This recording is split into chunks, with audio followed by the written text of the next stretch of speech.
안녕하세요. 채널 4월 31일 성형외과 전문의 김찬우입니다. 안녕하세요. 성형외과 전문의 김재훈입니다. 오늘 우리는 처진 눈꺼풀 쌍안검 수술, 네, 쌍안검 수술에 대해서 간단한 정리를 좀 해드리기로 했죠. 눈꺼풀이 처져서 그거를 교정해주는 쌍안검 수술이라고 하는데 이게 쌍꺼풀 수술하고는 좀 구별을 해야 되는 거죠? 좀 비슷한 그렇죠. 점도 있지만 예, 저희가 정의가 어떻게 될까요? 상안검 수술이라 그러면 윗눈꺼풀에 하는 모든 수술을 사실은 상안검 수술이라고 할 수 있는데요. 대부분 성형외과에서는 약간 더 좁은 의미로 피부가 좀 처지거나 노화가 진행돼가지고 눈썹이나 눈꺼풀이 좀 처져서 내려왔을 경우에 시행해주는 수술. 더 좁은 의미로는 절개를 해서 이제 쌍꺼풀 수술하고 비슷한 방식으로 이제 절개 라인을 잡고 피부를 좀 걷어내고 하는 수술을 이제 상안검 수술이라고 합니다. 늘어진 피부를 잘라내려면 필연적으로 절개가 들어가야 되니까 어차피 있는 흉터를 네. 쌍꺼풀 라인으로 해버리는 게 쌍꺼풀이 자동적으로 생기니까 혼용해서 쓰기도 했는데 요즘은 또 최근에는 쌍꺼풀 거의 없이도 또 이렇게 피부를 절제를 해낼 수가 있기 때문에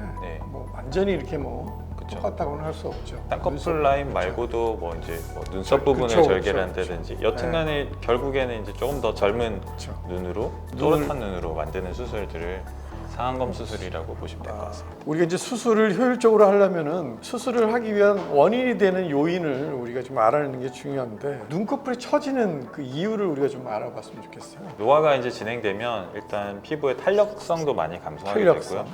그리고 광노화로 인해서 피부도 노화가 진행이 되고 또 지구라는 큰 별이 계속 우리를 당기고 있기 때문에 지구 중력은 항상 계속 저희 조직을 땅 쪽 방향으로 당기고 있습니다. 그래서 결국에 눈꺼풀이나 눈썹 부분의 조직이 처지게 되는데요. 근데 처지는 방식이나 모양이 다 똑같은 건 아니에요. 본인이 가지고 있는 해부학적 구조나 본인의 살성이나 조직의 치밀도 이런 것들이 다 개인별로 다 다르기 때문에 너무나도 다양하게 수술 방법을 적용할 수가 있습니다. 그래서 눈꺼풀의 피부가 두꺼운 분도 계시고 눈꺼풀 피부가 굉장히 얇으신 분도 계시고 속눈썹부터 눈썹까지의 거리가 네, 거리. 어느 정도 멀게 잡히시면서 노화가 진행된 분도 계시고 좁은 분도 계시고 그리고 눈꺼풀 조직 자체가 약간 안으로 꺼져 있는 분들도 있고 이제 약간 두툼하게 밖으로 튀어나와 있는 분도 있고 이런 개개인의 모양에 따라서 그리고 노화가 찾아온다고 해서 똑같은 모양으로 찾아오기 않기 때문에 다양한 수술법을 이제 맞춤형으로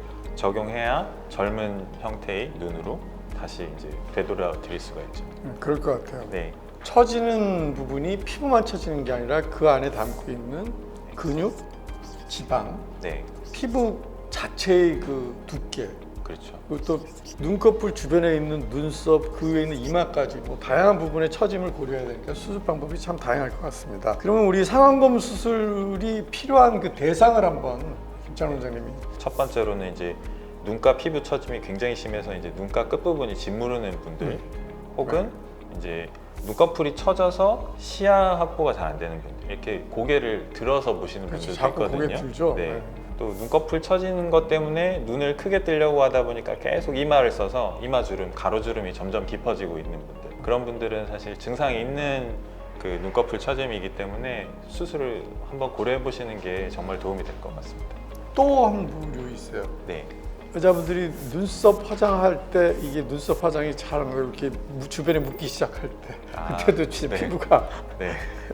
그렇게 그런 분들이 아마 대상이 될 것 같습니다. 네. 자, 그러면 이제 절개를 하는 상안검 수술에 대해서 네. 간단하게 한번 좀 수술 과정을 좀 말씀해 주세요. 앞서서 이제 좁은 의미의 상안검 수술로 쌍꺼풀 수술처럼 절개 방식을 통해서 피부를 걷어내는 방식, 좁은 의미의 절개 상안검 수술이라고 말씀드렸는데 눈꺼풀 피부에 처짐이 심한 경우에는 이제 아무리 다른 조직을 끌어올린다고 해도 처진 눈꺼풀을 해결할 수가 없어서 결국에 어느 정도 눈꺼풀 피부를 절개해내야 되는 경우가 있습니다. 그런 경우에 이제 절개 상안검 수술을 하시는 경우가 많고요. 이제 절개 상안검 수술도 이제 피부를 걷어낼 수 있는 장점이 있지만 반대로는 조금 단점이 될 수도 있는 부분도 있는데요. 절개 상안검 수술을 하시고 나서 걷어내는 피부 양이 좀 많아질 경우에는 아래쪽이 굉장히 얇은 피부하고 위쪽에 약간 두터운 피부하고 연결돼서 쌍꺼풀 라인이 만들어지게 됩니다. 그렇게 되면 이제 인상이 좀 되려 강해 보이게 네, 되는 맞아요. 경우가 있어서 이제 나는 좀 젊은 눈으로 좀 예전처럼 돌아가고 싶어서 수술을 했는데 인상이 굉장히 세졌다 이렇게 말씀하시는 분들도 있거든요. 그래서 이제 적절한 양도 지켜야 되고 적절하게 수술 받아야 될 분들을 잘 선택해서 하는 게 중요하겠습니다. 근데 약간 처졌을 때는 사실은 매몰법으로 우리 바지 단 접듯이 위로 접으면 예. 매몰법으로도 간단하게 처진 부분은 교정이 되고 그거를 덮어서 처지게 되면은 쌍꺼풀 절개를 해서 네. 피부와 근육 또 이런 것들을 처리를 해주고 근데 조금 아까 말씀하신 것대로 두꺼운 피부 쪽이 위가 밑으로 내려서 양이 너무 많아서 잘라낸 네. 양이 위하고 밑에하고 이렇게 좀 가까워진 분들은 어떻게 교정을 해야 되나요? 처져 있는 피부를 끌어당겨서 고정시키는 그렇죠. 실질적으로 리프팅하는 부분을 같이 하는 아주 굉장히 효율적인 네. 수술이다고 할 수 있습니다. 근데 여자분들 같은 경우는 특히나 이제 좀